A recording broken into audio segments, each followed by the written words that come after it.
वासुदेवाय। स्वस्ति श्री गणेशाय नमः। स्वस्ति श्री सरस्वत्यै नमः। श्री पुराण पुरुषोत्तमाय नमः।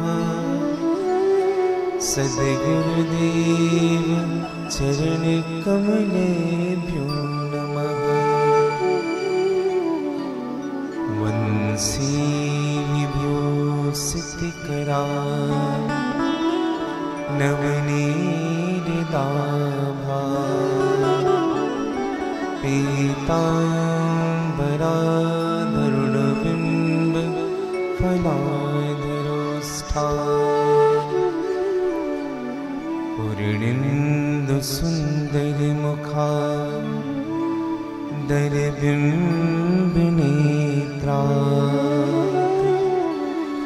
कृष्णात् परं किमपि तत्त्वमहं न जाने। देयं सदा परिभवग्नभिस्तदोहम् तीर्थास्पदं शिवविरञ्चिनुतं शरण्यम्। भृत्यार्तिहं प्रणतपालिभवाब्धिपूतं वन्दे महापुरुषते चरणारविन्दम्। नमस्कृत्यं नरं चैव नरोत्तमं देवीं सरस्वती व्यासं ततो जयमुदीरये। यत्र यत्र रघुनाथकीर्तनं तत्र तत्र कृतमस्तु काञ्चनं। वाष्पवारि परिपूर्णलोचनं श्रीमारुतिनमतु राक्षसान्तकम्। श्रीगुरुचरण सरोज रज निज मन मुकुर सुधार। बरनौ रघुवर बिमल जस जो नायक फल चार। सिया राम में सब जग जाने करहु प्रणाम जोरी जुग पाए।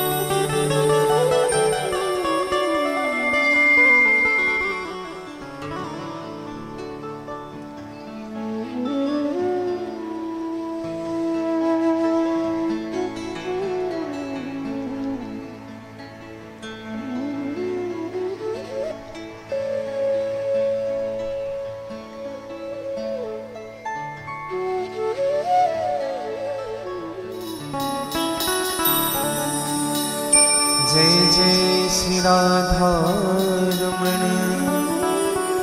जय जय नवल किशोर।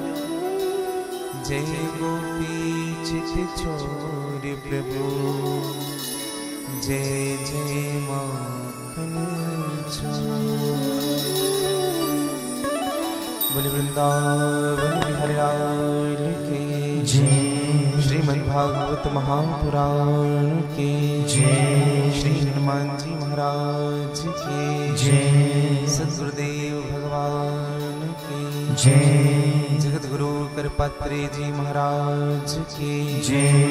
श्री राधे निकुंज धाम की जय। श्री रोहिणी गवधाम की जय। अपने अपने माता पिता की जय। हिंदू सनातन धर्म की जय। श्रीमद्भागवत महामहोत्सव की जय। सब संतन की जय। सब भक्तन की जय। जय जय श्री सीताराम। जय जय श्री राधेश्याम। नमः पार्वती पतये हरे हरे महादेव।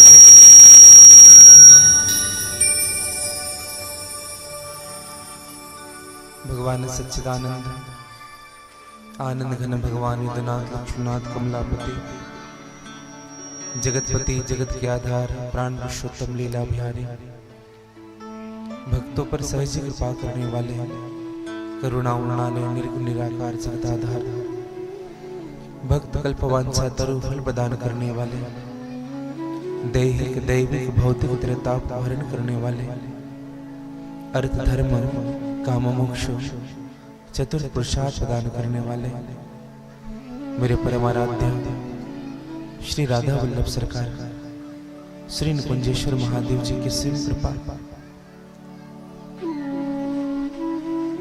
श्री हनुमान जी महाराज ग्राम के समस्त देवी देवताओं की विशेष अनुकंपा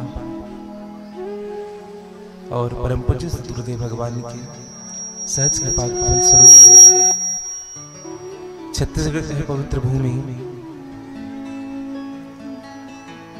धमतरी जिला के प्राण स्वरूप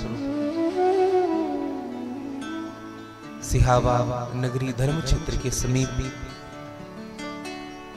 धर्म नगरी सिमरा में दिवंगत परिवार के द्वारा हो रहे यह विशाल पवित्र श्रीमद् भागवत कथा का यह पवित्र संकल्प और यह दिव्य आयोजन में मेरे व्यासपीठ आप सबका स्वागत करती है। इस कार्यक्रम के मुख्य आयोजक हमारे स्नेही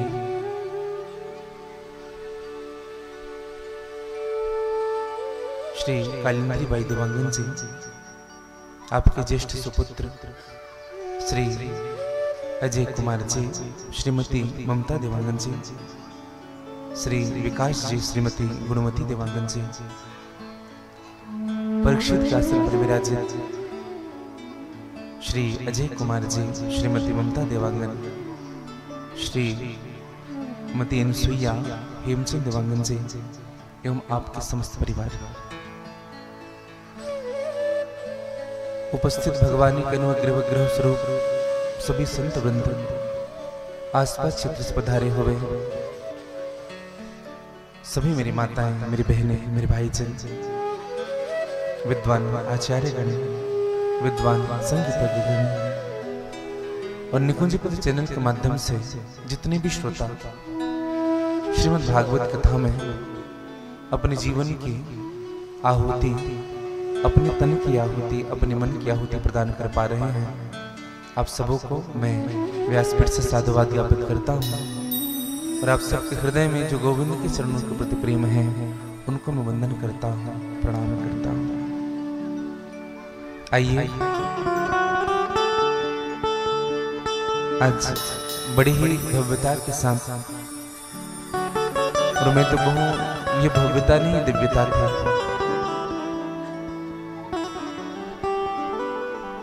आज सभी माताओं ने अपने शीश पर मां गंगा को धारण करके तपती धूप में खारी पैर जो तपस्या की है उनको मैं वंदन करूं।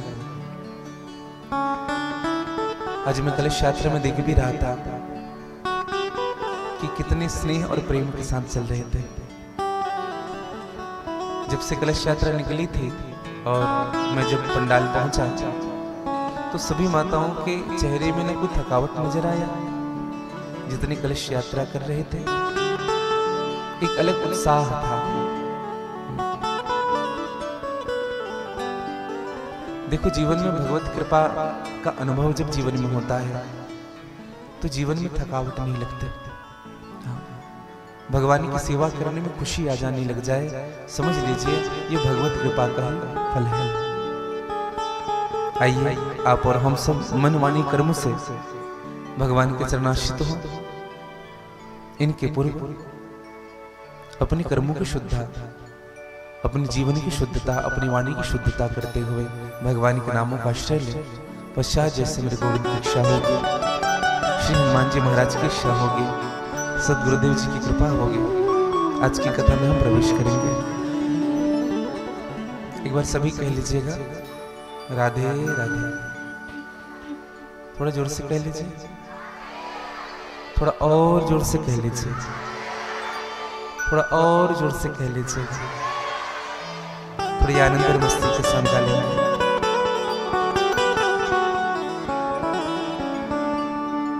इन बच्चों को बिठा दीजिएगा।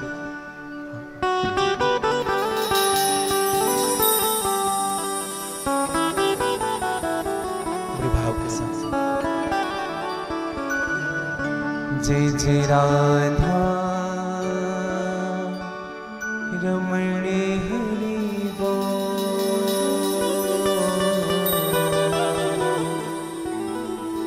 जय जय राधा रमण हरि बोल। जय जय राधा रमण हरि बोल। जय जय राधा रमण हरि बोल। जय जय राधा रमण हरि बोल। जय जय राधा रमण हरि बोल। जय जय राधा रमण हरि बोल। जय जय राधा रमण हरि बोल। जय जय राधा रमण हरि बोल। जय जय राधा रमण हरि बोल। जय जय राधा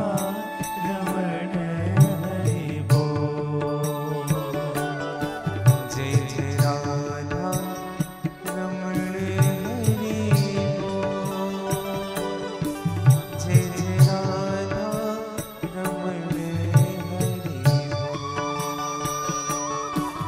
जय जय राधा रमण हरि बोल। जय जय राधा रमण हरि बोल।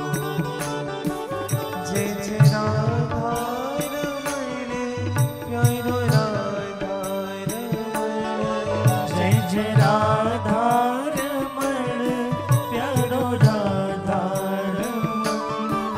जय जय राधा रमण प्यारो राधा रमण।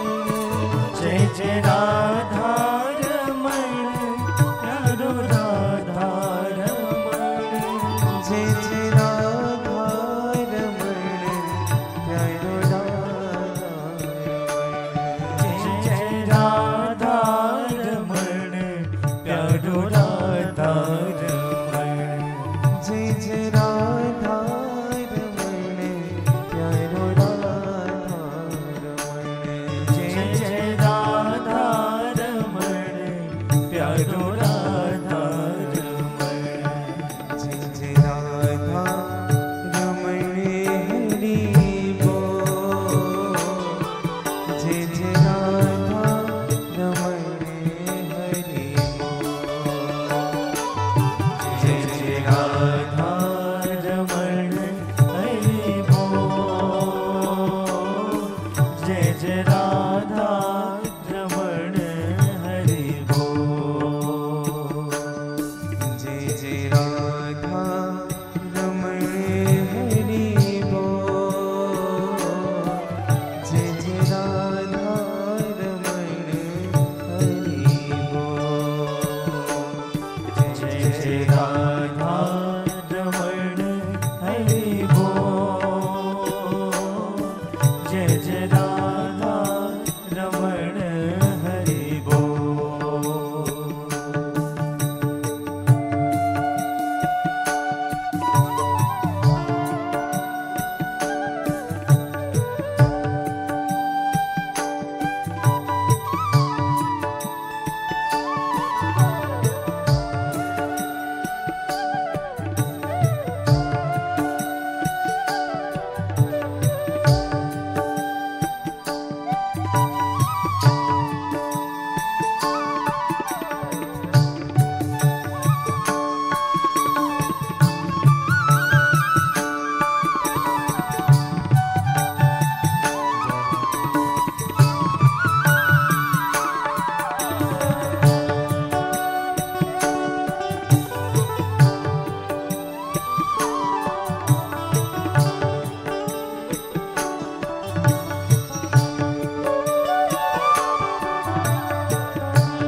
नवनागर किशोर नवल रसिया।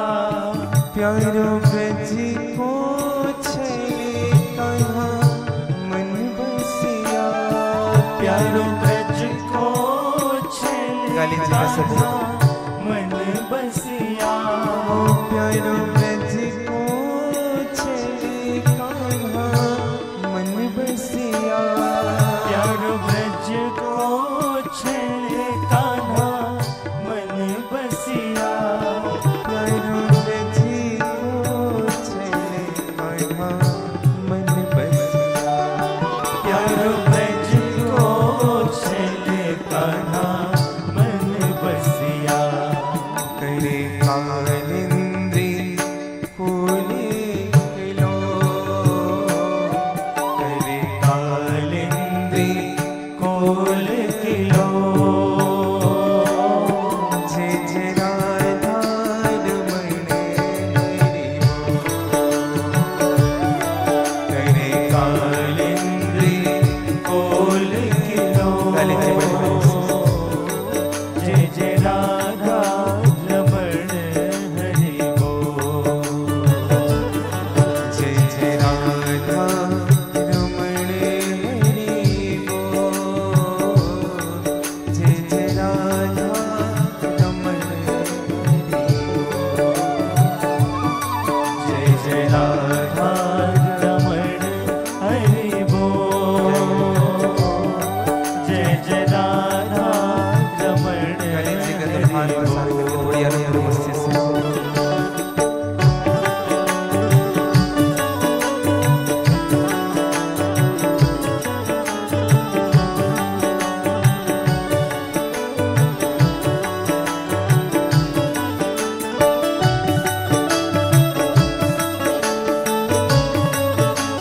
बोले राधा रमण नारायण की जय हो जय राधा वल्लभ नारायण की जय हो।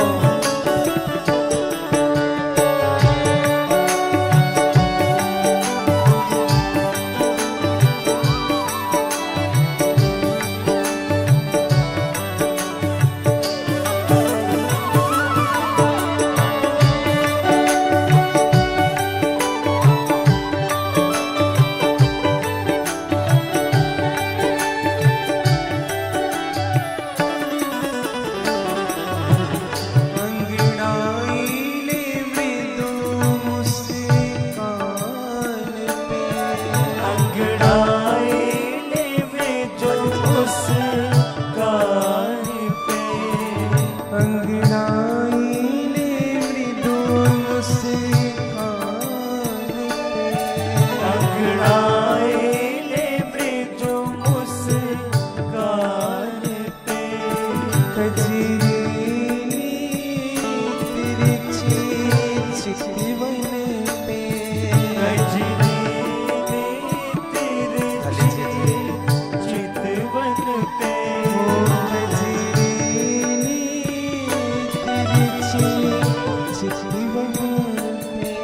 कजरी तिरछी चितवन पे। कजरी तिरछी चितवन पे।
उदासी मन में नहीं होनी चाहिए जब भजन होता है।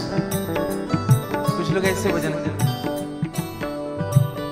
भजन में चित्त प्रसन्न होनी चाहिए और थोड़ी प्रसन्नता के साथ, थोड़ी आनंद के साथ, और कम से कम कुछ सेवा नहीं दे सकते भगवान की तो करताल की सेवा तो हो चल जाएगी। जय जय राधा रमण प्यारो राधा रमण, जय जय राधा रमण प्यारो राधा रमण। मेरे शब्द किस किस को समझ में आ रहे हैं? शब्द किस किस को समझ में आ रहे हैं? हाथ ऊपर करें। अब जिनको नहीं आ रहे उनको भी ये लग रहा है कि हम कैसे ऊपर करें। जिनको आ रहे वो सीधे, मैं सबको कह रहा हूँ जितने कुर्सी में बैठे हमारे भाई हैं, आप सबसे कह रहा हूँ जिनको समझ में आ रहे जन हाथ ऊपर करें। शब्द समझ में आ रहे हैं? ऐसे ऐसे ऐसे करे पता चले हमें। जब आ रहे हैं तो थोड़ी बहुत गा भी लीजिए, मेरे साथ गुनगुना लीजिएगा। हाँ, भोजन और भजन अपने लिए होता है। मेरे बदले अगर बगल वाले भोजन कर ले तो मेरा पेट भरने वाला नहीं है, इसलिए बड़े भाव से जय जय राधा रमण प्यारो राधा रमण, जय जय राधा रमण प्यारो राधा रमण, जय जय राधा रमण प्यारो राधा रमण, जय जय राधा रमण प्यारो राधा रमण, जय जय राधा रमण प्यारो राधा रमण, जय जय राधा रमण प्यारो राधा रमण, ओ जय जय राधा रमण प्यारो राधा रमण। जय जय राधा रमण प्यारो गाने से बड़े भाव से जय जय राधा रमण हरि बोल, जय जय राधा रमण हरि बोल, जय जय राधा रमण हरि बोल, जय जय राधा रमण हरि बोल, जय राधा रमण हरि जय जय राधा रमण हरि बोल, जय जय राधा रमण हरि बोल, जय जय राधा रमण हरि बोल, जय जय राधा रमण। ऐसे दोनों हाथ पसार के थोड़ी आनंद और मस्ती से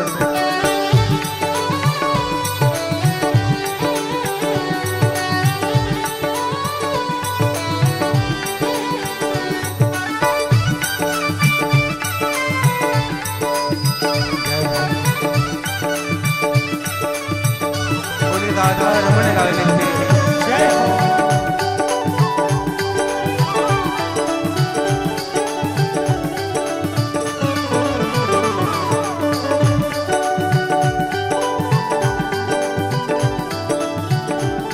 गाली से बड़े भाव से जय जय राधा रमण प्यारो राधा रमण, जय जय राधा रमण प्यारो राधा रमण, जय जय राधा रमण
जय जय राधा रमण हरि बोल।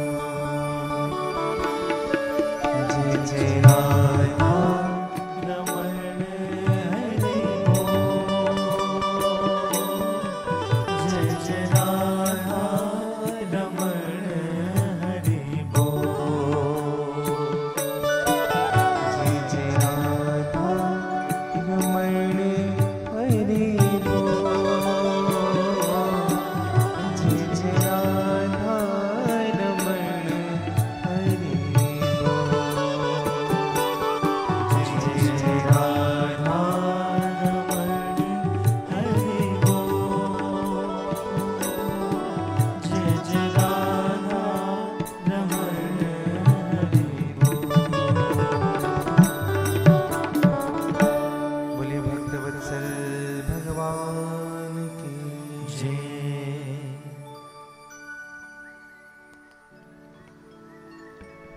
ब्रज भूमि सो प्राणों से प्यारी लगे, ब्रज मंडल माही बसाए रहो। रसिकों के संग में मस्त रहो, जग जाने से नाथ बचाए रहो। रसिकों के संग में मस्त रहूं, जग जाने से नाथ बचाए रहो।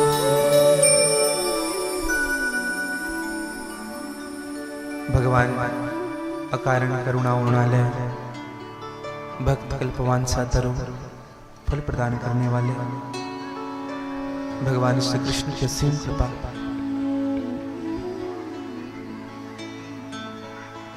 और भगवान की कृपा का ये प्रत्यक्ष परिणाम है कि भगवत कृपा का परिणाम ही सत्संग है। जीवन में सब चीज मिल जाता है,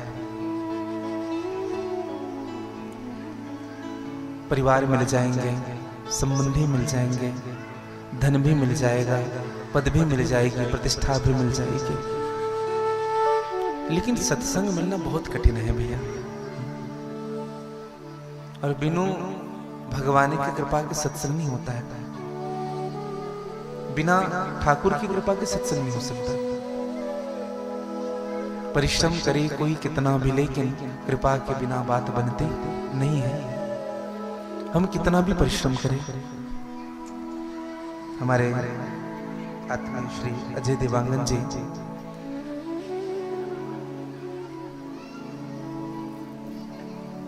जब पिछली फरवरी में कथा हो रही थी कांकेर में, तो आप पूरे परिवार के साथ पहुंचे। फरवरी था ना, फरवरी के समय, और आपने भगवान ठाकुर जी से प्रार्थना की, नाथ हम आपकी शरणागत होकर के आपकी कथा सुनना चाहते हैं, और तन में मन शुभ संकल्प मस्तु। हमारे जो मन शुभ संकल्प करते हैं, आप समझिएगा, आपने अगर अच्छा कार्य करने का अगर ठान लिया, तो उस अच्छे कार्य को करने में भगवान आपके मूल रूप से सहायक होंगे। हाँ, और उस दिन से निरंतर चर्चा हो रही है, बात हो रहा है। मैं तो कहूँ आपके पूरे परिवार, ये छोटे छोटे बच्चे, इन सब के भाव को मैं देखता था जब फोन होती थी, और जब से श्रीफल हुआ है तब से बस यही भाव कि भगवान आएंगे, भगवान आएंगे, भगवान आएंगे। वो तैयारी, वो इंतजार आज मैंने देखा भी। बहुत लंबी समय की तैयारी के बाद ये व्यवस्था हो पाती है। और प्रत्यक्ष रूप से प्रमाण, जब मैं गाड़ी से उतरा लगभग 10:30 बजे, जब मैं आया तो देवांगन जी बाहर थे, जब गाड़ी रुकी तो जब गेट खोला तो मुझे देख करके इनकी आंख भर आया। ठाकुर जी को देख करके अंदर से प्रेम उपज आया। वो क्षण मुझे याद आ रहा था निरंतर।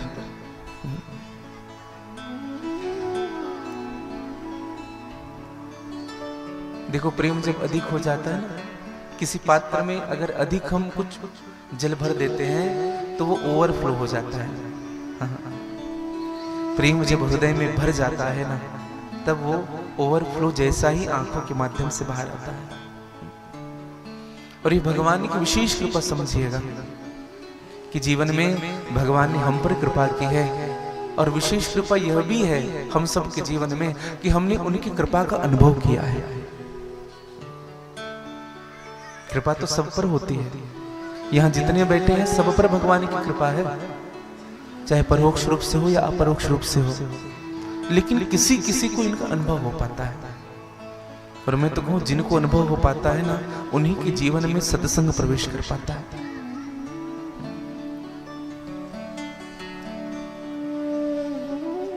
क्योंकि बिना सत्संग के विवेक जागृत नहीं होता है। मानस में बढ़िया सुंदर सूत्र दिया गोस्वामी तुलसीदास जी ने। बिनु सत्संग विवेक न होई, बिनु सत्संग विवेक न होई, बिनु सत्संग विवेक न होई, बिनु सत्संग विवेक न होई, बिनु सत्संग विवेक न होई, बिनु सत्संग विवेक न होई, बिनु सत्संग विवेक न होई, बिनु सत्संग विवेक न होई, राम कृपा बिनु सुलभ न सोई, राम कृपा बिनु सुलभ न सोई, हरि कृपा बिनु सुलभ न सोई, हरि कृपा बिनु सुलभ न सोई, बिनु सत्संग विवेक न होई, बिनु सत्संग विवेक न होई, बिनु सत्संग बिनु सत्संग बिनु सत्संग विवेक न होई, बिनु सत्संग विवेक न होए। बिना सत्संग के विवेक जागृत नहीं होता है। अच्छा, आप कहेंगे महाराज जी विवेक क्या चीज है? हम ज्ञान की बात नहीं कर रहे हैं आपको। सूत जी महाराज से सौनक आदि ऋषि ने प्रश्न किया भागवत जी में,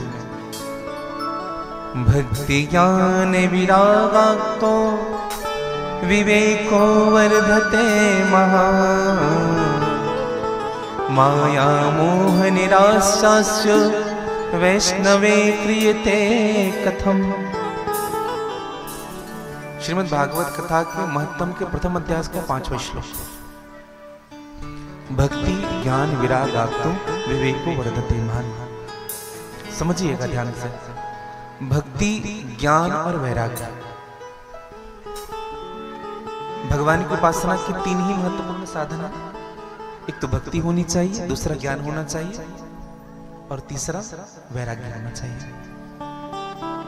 भक्ति ज्ञान वैराग्य आज इन्हीं की चर्चा करेंगे। ये तीनों से प्राप्त होने वाले विवेक की वृद्धि कैसे है समझिएगा। भक्ति मिल जाने के बाद भी विवेक का होना जरूरी है। हाँ, विवेक का होना, ज्ञान भी हो गए ना, विवेक का होना जरूरी है। अगर वैराग्य भी हो जाए तो विवेक को होना जरूरी है। इसको ऐसे समझे, जैसे एक बच्चे को बोलने में 1 साल लग जाता है, लेकिन क्या बोलना है ये सीखने में 80 साल बीत जाते हैं। बोलना क्रिया है, ठीक है, उनको ज्ञान है बोलना, लेकिन क्या बोलना है यह विवेक है जीवन का, समझिएगा। और विवेक किनके जीवन में होता है? बिनु सत्संग विवेक नहीं। आप और हम सब यहाँ सत्संग करने बैठे हैं, और किस चीज का जागरण करने बैठे हैं? विवेक का। हाँ। अच्छा, आप सबसे निवेदन करें, विद्वान होना अच्छा है कि विद्यावान होना अच्छा है?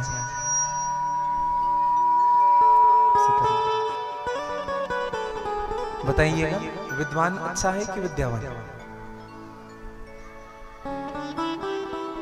बहुत कुछ जानना अच्छा है कि थोड़ी सी जान करके जीना अच्छा है?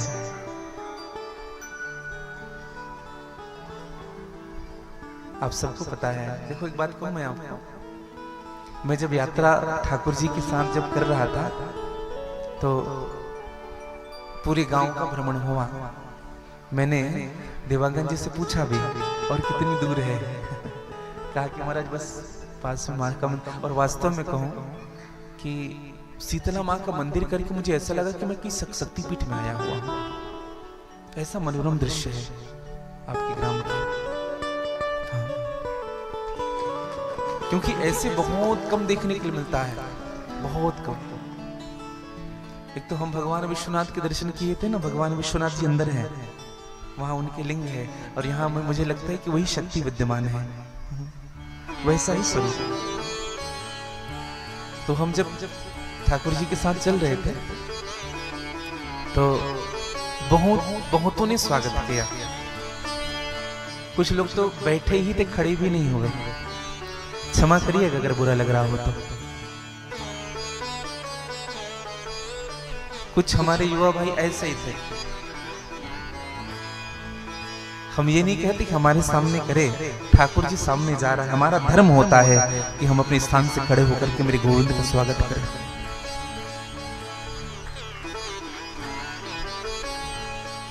कई अपने द्वार पर ही बैठे थे,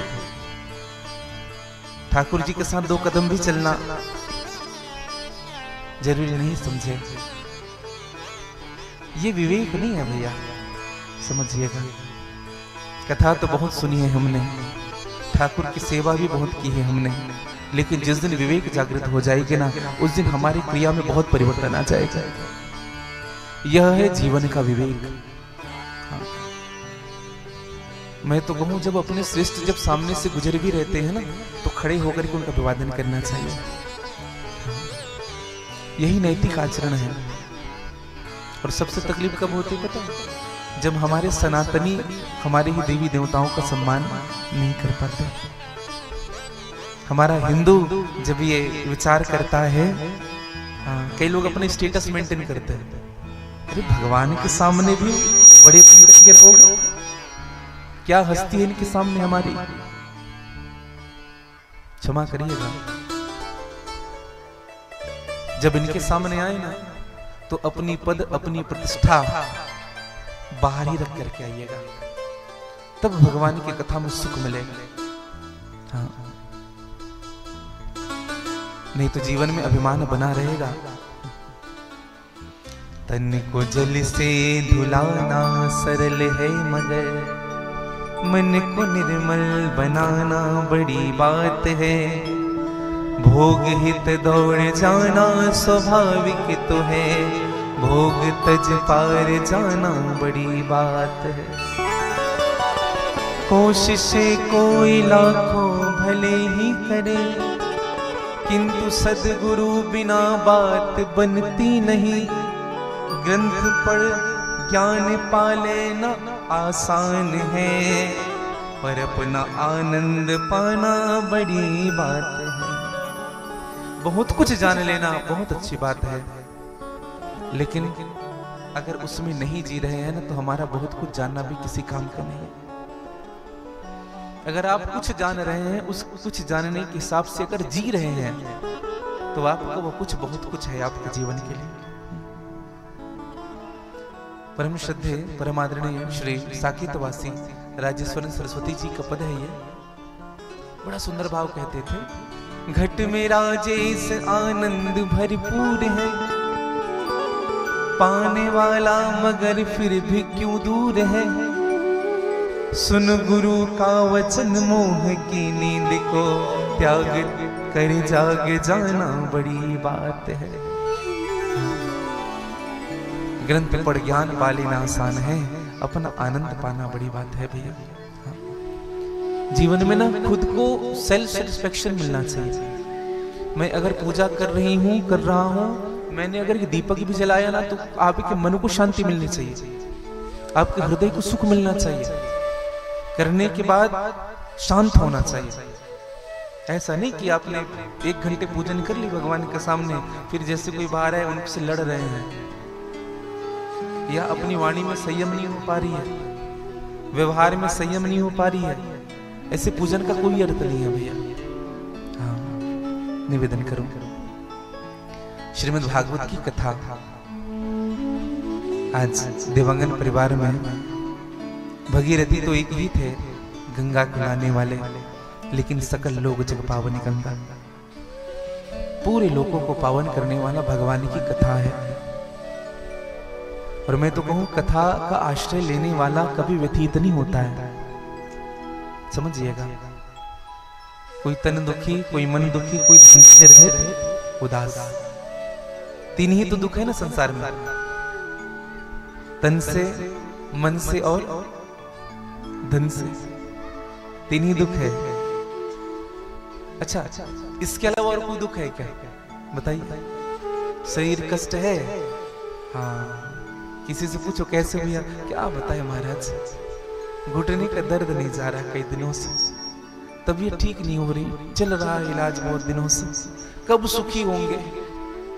तन की दुखी। अच्छा, कोई मन से दुखी है? अच्छा, मन का दुख नहीं है, मैं आपको कहूं, बहुत अधिक आशा रख लेना भी दुख का कारण बनता है। किसी ने नमस्ते नहीं किया, वही सोचते हुए दुखी हो गए हैं।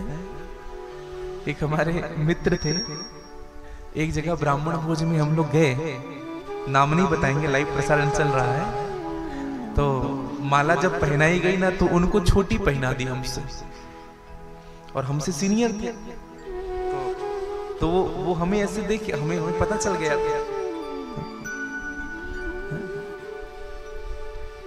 तो वो बार बार ऐसे देखे, और है उन्हीं के यजमान थे जिनके हम गए थे।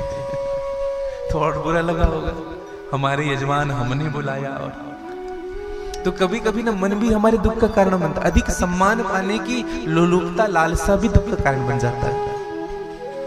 कोई तन से दुखी है, कोई मन से दुखी है। अच्छा, कोई धन से तो बहुत दुखी। हाँ, अच्छा, धन का दुख का भी कारण मैं आपको बताऊं, हमारा ध्यान जो है उन पर नहीं जाता, जो नहीं मिला है उन पर बार बार जाता है। मूल दुख का कारण यह है, जो है उनको नहीं सोचते, जो नहीं है उनके बारे में विचार करते रहते हैं। तो 3 दुख हैं, तन से, मन से और धन। कोई तन दुखी, कोई मन दुखी, कोई धन में रहे तो उदास, थोड़े थोड़े सब दुखी। सुखी कौन? सुखी राम के दास। राम का दास सुखी है, जो भगवान का हो गया है वो सुखी है, जो भगवान को अपना मान लिया है वो सुखी है, जिन्होंने संबंध बना लिया है भगवान से वो सुखी है। इसलिए ना भगवान से संबंध जरूर बनाइएगा। इन बच्चों को बिठा दे तो बड़ी कृपा हो जाए। उसको एक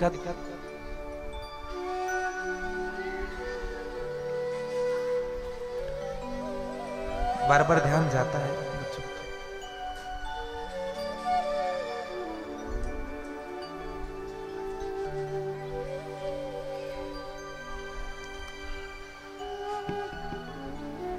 कृष्णाय वासुदेवाय हरिये परमात्मने प्रणतक्लेशनाशाय गोविंदाय नमो नमः।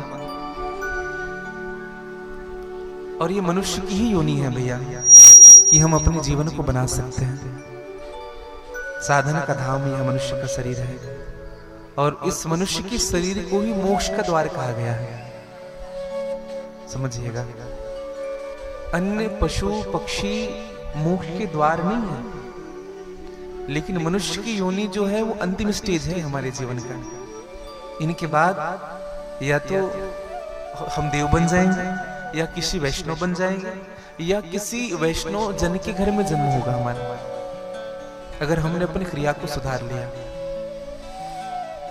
और हम केवल अपना ही सुधार नहीं करेंगे, समझिएगा। यहाँ जो दिवंगन परिवार के द्वारा जो कथा हो रही है, परम श्रद्धे परमादरणीय श्री साकेतवासी आदरणीय श्री सुरेंद्र कुमार देवांगन जी की पुण्य स्मृति में, चौथी है ना बेटा, चौथी पुण्य स्मृति है। और आपके पुत्र के द्वारा, परिवार के द्वारा, मैं तो एक बात सदैव कहूं, इससे बड़ी श्रद्धांजलि एक पुत्र का पिता के लिए कुछ भी नहीं हो सकती। इससे बड़ी गति कुछ भी नहीं हो सकती। पिता ने जो हमारे लिए किया है ना, इनके लिए एक पुत्र के जीवन में इससे बड़ी कार्य उनके मोक्ष के लिए और कुछ भी नहीं हो सकते।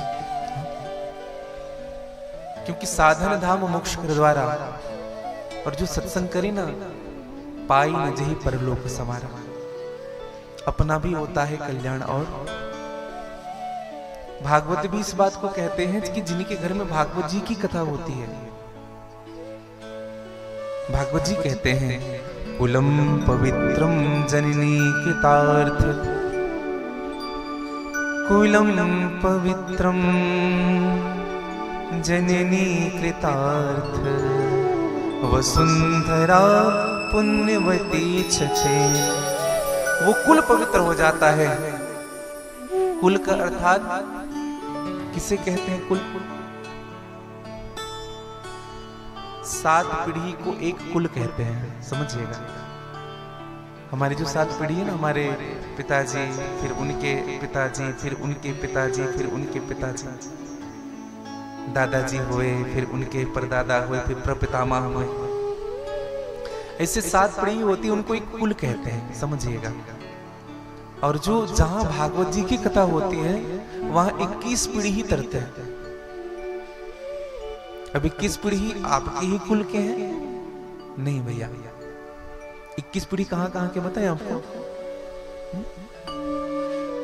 7 पीढ़ी तो खुद का, पिताजी, उनके पिताजी।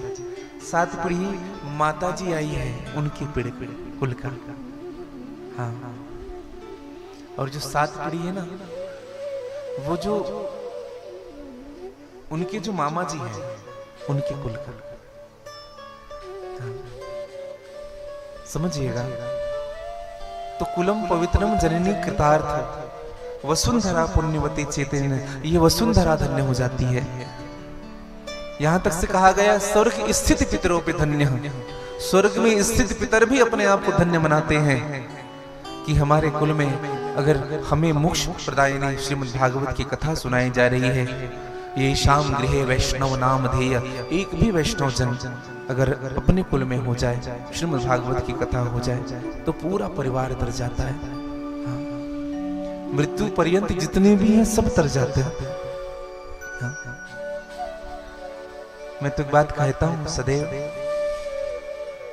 ऐसे तो शिमरा में कथा निरंतर हो रही है, मुझे सूचना भी मिली इससे पहले और कथा हुई थी। कुछ संगीत के बंधु जनाए हुए थे यहाँ, इससे पहले जो कथा हुई थी, तो हमें फोन किए कि गुरुजी आपका पॉम्पलेट लगा हुआ है, बैनर, आप आएंगे? बोले हाँ। तो निरंतर कथा चल रही। मैं तो कहूँ धर्म की नगरी है ये सिमरा, जहाँ निरंतर भगवत स्वरूप ठाकुर जी की सेवा होती है। और आज हम जब चल रहे थे तो हमने देखा धर्मशील ज्ञानी गुणवंता, सभी धर्मशील हैं। हाँ। तो मैं कहूँ आप सबका मन भगवान के चरणों में बसा रहे, और श्रीमद् भागवत की कथा में आप और हम सब प्रवेश करें। आइए प्रथम श्लोक श्रीमद् भागवत कथा का, आज दोनों हाथ जोड़ लीजिएगा।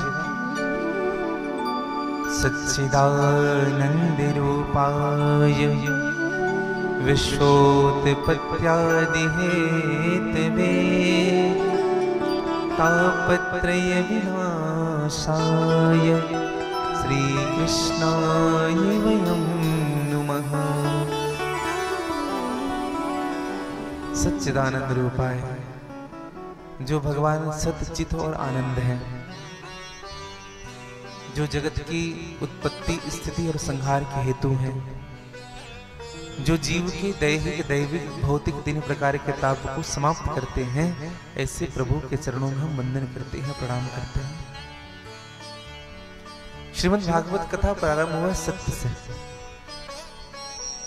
अन्य जितने भी ग्रंथ प्रारंभ हुए ना, या दुर्गा जी के नाम से हुए, या गणेश जी के नाम से, या शिव जी के नाम से, लेकिन श्रीमद् भागवत की कथा प्रारंभ हुई सत्य से। अब हम यह समझे कि सच्चिदानंद कौन है। सत्य, चित और आनंद तीन शब्द है। सत्य क्या है? जो झुठलाया नहीं जा सकता। आप ये कह देंगे कि यहाँ जल भरा हुआ है, तो क्या हम मान लेंगे क्या? हमें तो दिख रहा है स्पष्ट, और हमने छू करके भी देखा यहाँ जल नहीं भरा है। तो सत्य को झुठला नहीं जा, जो सत्य है, और सत्य नहीं परम सत्य है।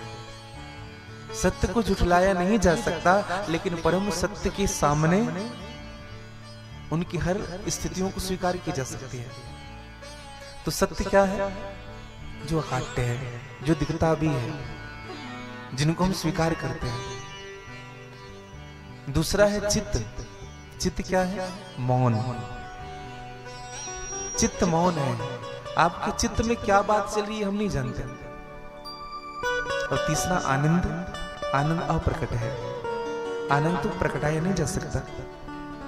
इसको ऐसे समझे जैसे दूध सत्य है दूध सत्य। दूध के अंदर मक्खन होता है उनके चित्त में, हमको दिखाई देता है?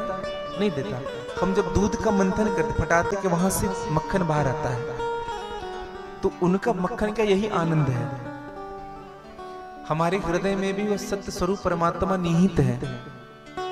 हाँ, हमें भी मनोमंथन करना पड़ेगा, और जब तक मनोमंथन नहीं होगी तब तक वह आत्म स्वरूप भगवान सत्य स्वरूप आनंद स्वरूप हमको दिखने वाले नहीं है।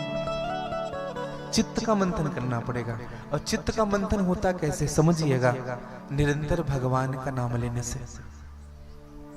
हाँ, आप जितना अधिक नाम बढ़ा देंगे ना, जब जितना अधिक आपका बढ़ेगा, समझिएगा आपके चित्त में मंथन होना शुरू होगा, और यही मंथन एक दिन आनंद को प्रकट करेगी आपके हृदय में।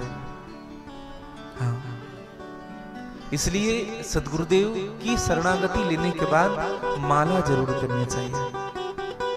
समझिएगा, तुलसी की माला गले में तो हम धारण करें। आज बड़े सौभाग्य का विषय भी है कि हमारे आत्मीय श्री अजय देवांगन जी, आपके अनुज और पूरे परिवार, पूजनी माता जी, दोनों बच्चे, सबने ठाकुर जी की शरणागति स्वीकार की।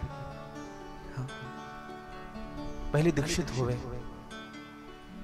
दीक्षित का अर्थ क्या है भैया? दीक्षा लेना का अर्थ क्या है? ये लोग कहते बोले कान फुकाना। शाब्दिक अर्थ है कान फुकाना। दीक्षा ले ले, बोले हाँ। अब क्या होगा? बोले अब जो दान करेंगे उनका पुण्य फल मिलेगा। ऐसे ही बोलते हैं ना, पाठ करेंगे, पूजा करेंगे, इनका पुण्य फल मिलेगा, भले कर्म कैसा भी हो। ऐसा कुछ होने वाला नहीं है, समझिएगा।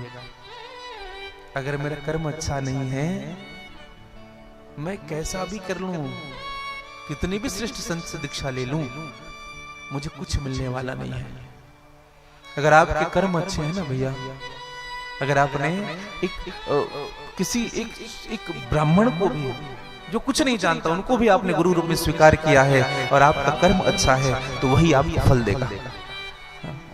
हमारी दृष्टि हमको फल देगी। तो मैं निवेदन करूं आप सबसे, माला अति आवश्यक है। कल मैं निवेदन करूंगा कि दीक्षा में क्या क्या चीज महत्वपूर्ण होता है। तो माला, ऐसे वैष्णव पंथ के उपासक जो होते हैं ना, 3 निष्ठा अवश्य रखते हैं। नाम निष्ठा, तुलसी निष्ठा और एकादशी निष्ठा। नाम निष्ठा होनी चाहिए, तुलसी निष्ठा होनी चाहिए, एकादशी निष्ठा होनी चाहिए। और जब नाम निष्ठा हो जाए, तुलसी निष्ठा हो जाए, एकादशी निष्ठा हो जाए, मैं सत्य कहता हूं